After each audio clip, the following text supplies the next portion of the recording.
जो चतुर्थ श्रेणी कर्मचारी का महासंग्राम चल रहा है और बीएसटीसी, पीटीटी और जितने भी राजस्थान के लगभग सभी कंपटीशन एग्जाम होते हैं उनमें जो सामान्य हिंदी व्याकरण आती है उस हिंदी व्याकरण को हम डिस्कस करेंगे, उसके बारे में पढ़ेंगे। विस्तार से पढ़ने से पहले आज हमारी जो पहली क्लास है उसमें हम शुरू करेंगे हिंदी में वर्ण विचार। हिंदी की वर्णमाला का जो पहला चैप्टर होता है वर्ण विचार, उससे। और ये मोस्टली गारंटी है कि उससे एक क्वेश्चन तो आता ही आता है हर एग्जाम में। जिस एग्जाम में हिंदी सब्जेक्ट दे रखा हो, वर्ण विचार टॉपिक उसमें दिया हुआ रहता है और उसमें से एक क्वेश्चन तो पक्का आता ही है। तो आज हमारा जो टॉपिक है वह टॉपिक है हमारा वर्ण विचार। वर्ण विचार जैसा कि हमारा टॉपिक है, सबसे पहले इसी बात पर हम चर्चा कर लेते हैं कि वर्ण किसको कहते हैं। तो वर्ण किसको कहते हैं? तो भाषा या ध्वनि, दोनों में से कुछ भी लिखा हुआ जाए, एक ही बात है, भाषा या ध्वनि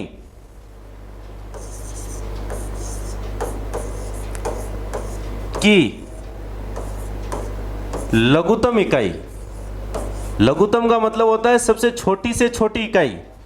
लघुत्तम इकाई जिसके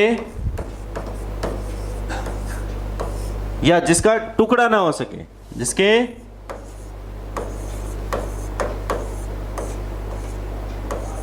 टुकड़े ना हो सके,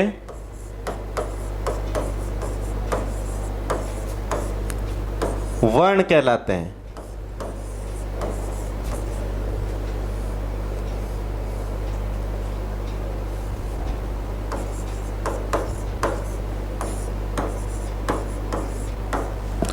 भाषा की सबसे लघुत्तम इकाई है, ध्वनि की सबसे लघुत्तम इकाई। दोनों वर्ड में आपको कंफ्यूज नहीं होना है। एग्जाम में डायरेक्ट सा सिंपल सा सवाल ये भी दे सकते हैं, भाषा की लघुत्तम इकाई को क्या कहते हैं? वर्ण कहते हैं, शब्द कहते हैं, वाक्य कहते हैं। ऐसे तो आपको ध्यान रखना है कि भाषा की जो लघुत्तम इकाई है या ध्वनि की जो लघुत्तम इकाई है उसको वर्ण कहते हैं। उसके बाद में आता है, वर्ण के बाद में वर्णमाला।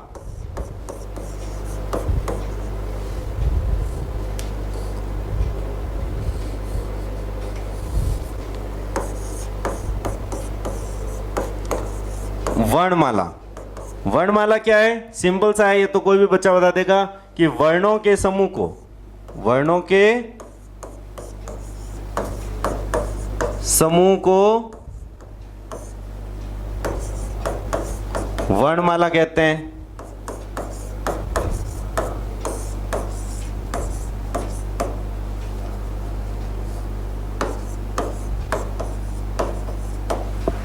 अच्छा, अब हमारी हिंदी की जो वर्णमाला है उसमें क्या क्या शामिल है तो आप सबको पता होगा, आपने बचपन में भी पढ़ा होगा, अ आ से लगाकर घ से ज्ञानी बाबा तक।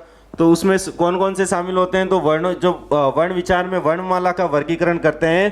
तो ये जो हमारी वर्णमाला है इसके मोस्टली दो भाग होते हैं। इसका एक भाग होता है वो होता है स्वर। क्या होता है? स्वर।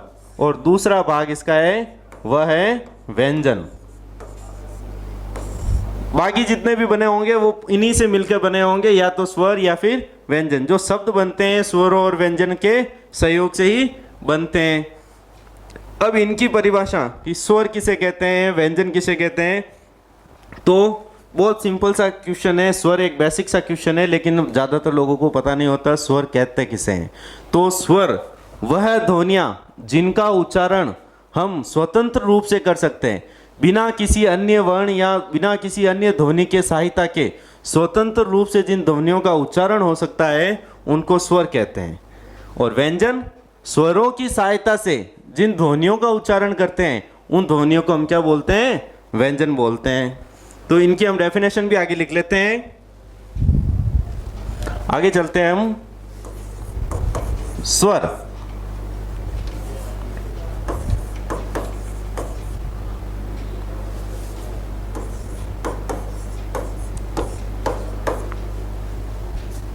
वह ध्वनियाँ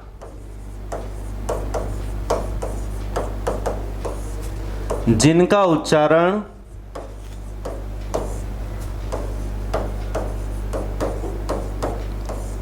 स्वतंत्र रूप से किया जा सके। स्वतंत्र रूप से, इसको आप ऑब्लिक में ऐसे भी लिख सकते हो, बिना किसी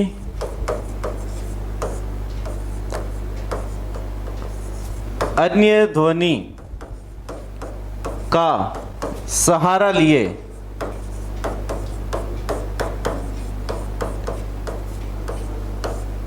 उच्चारित कर सके। उच्चारित यानी बोल सके, उच्चारित कर सके, उन्हें स्वर कहते हैं।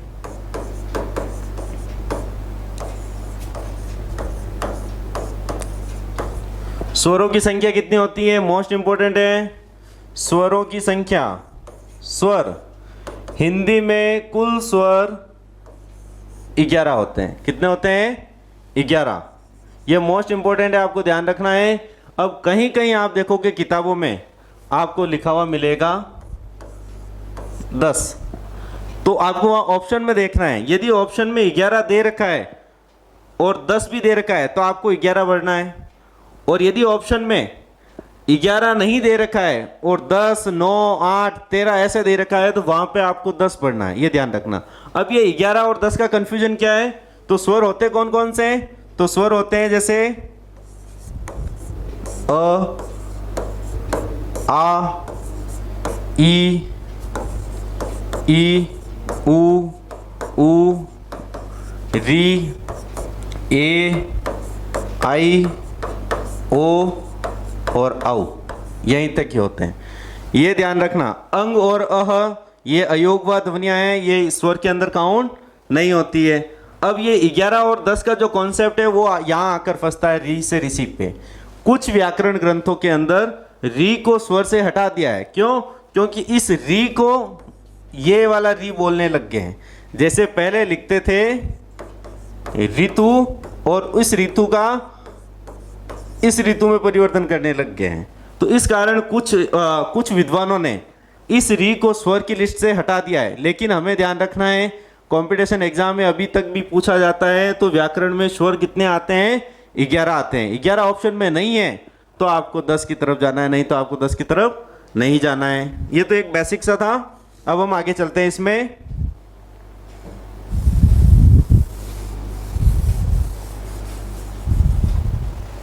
ये जो 11 होते हैं स्वर, इनका भी विभाजन कर रखा है।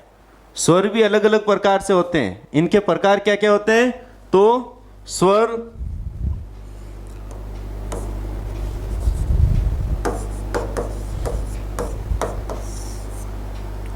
लघु स्वर,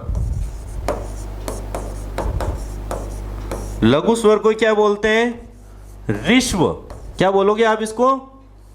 ऋष्व। हम ज्यादातर प्रोनाउंस करते हैं इसको ह्रस्व स्वर बोलते हैं। क्या बोलते हैं?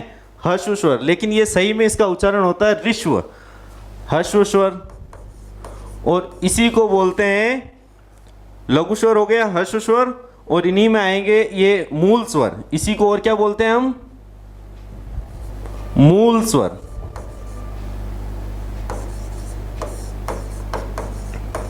मूल स्वर, ये ध्यान रखना है। अब इधर लघु स्वर, तो इधर क्या आएंगे? दीर्घ स्वर। दीर्घ स्वर, दीर्घ स्वर के अंदर ही आते हैं संयुक्त स्वर। संयुक्त स्वर, ये ध्यान रखना आपको। अच्छा, अब ये तो हो गया। हमने देख लिया स्वर दो प्रकार के होते हैं, लघु स्वर, दीर्घ स्वर। लघु स्वर को ही ऋष्व स्वर बोलते हैं, मूल स्वर बोलते हैं, और दीर्घ स्वर को ही संयुक्त स्वर बोलते हैं। इसके अंदर कौन कौन से आते हैं? इसके अंदर आएंगे स्वर आएंगे अ, ई, उ और री। टोटल संख्या कितनी हुई इनकी? 4। दीर्घ स्वर के अंदर कौन कौन से आएंगे? तो पहले हम लेंगे आ,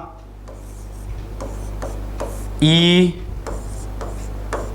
उ,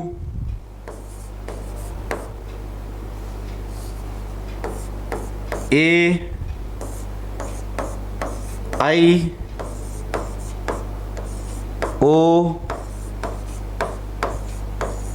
आउ, ये इनकी संख्या कितनी हुई, काउंट करो तो 7, 7 और 4 टोटल 11।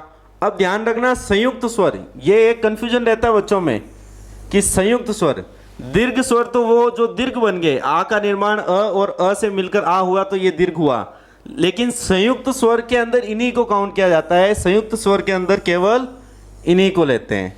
क्यों? क्योंकि ये क्या है कि दो स्वरों के मिश्रण से बने हैं, दो स्वरों के मिश्रण से, इसीलिए इनको बोलते हैं संयुक्त स्वर। तो एग्जाम में पूछे ना तो दीर्घ स्वर में ये सारी आते हैं, लेकिन स्पेशल आपको पूछ ले कि निम्नलिखित में से संयुक्त स्वर कौन सा है, वहां आपको छांटना हो तो इनका ध्यान रखना, ए, आई, ओ और आउ, ये आते हैं संयुक्त स्वर में। तो ये हो गया हमारा स्वरों का सामान्य विभाजन। अभी तो इनमें और विभाजन है, लेकिन ये केवल स्वरों का क्या है, एक सामान्य विभाजन है।